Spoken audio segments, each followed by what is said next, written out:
bonjour, bonsoir et bienvenue. Bienvenue à notre l'entretien numéro 173.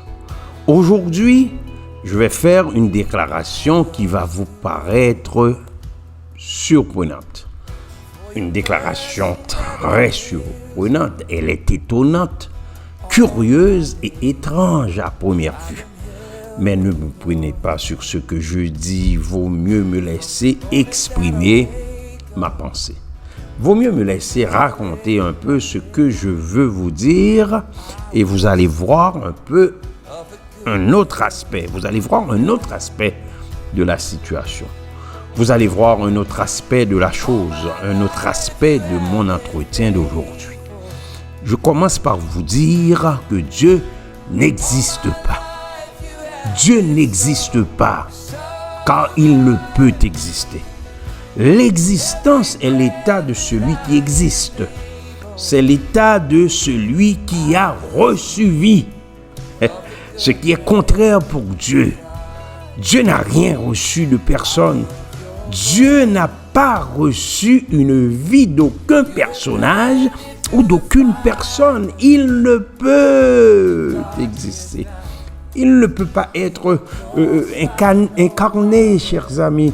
Il ne peut pas être matérialisé. Écoutez, si Dieu existait, il serait comme nous, des êtres faibles, préluquets, des êtres périssables, précaires, passagers, fragiles, éphémères, chancelants, des êtres avec un corps et qui est fait de poussière. Ce corps de poussière qui retournera dans la poussière. Pourtant, Dieu est tout puissant. Il est tout suffisant, tout satisfait. Il est fort, vigoureux. Il est l'être suprême, unique, l'immanent, le transcendant, l'universel, le créateur de toutes choses.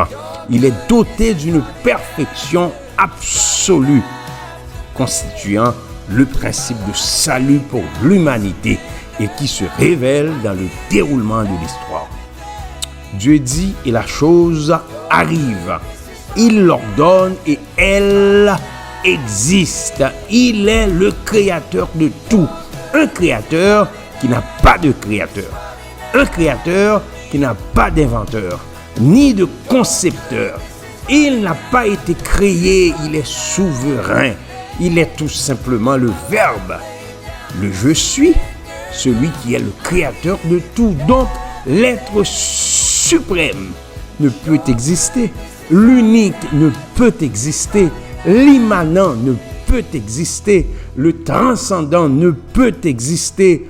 L'universel ne peut exister. Le créateur de toutes choses ne peut exister.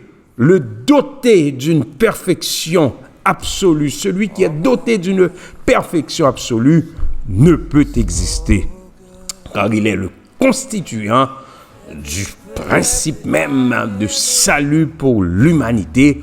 Il ne peut exister. Celui qui se révèle dans le déroulement de l'histoire ne peut exister. Bref, Dieu n'existe pas.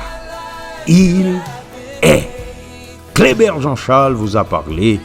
Au revoir et à bientôt.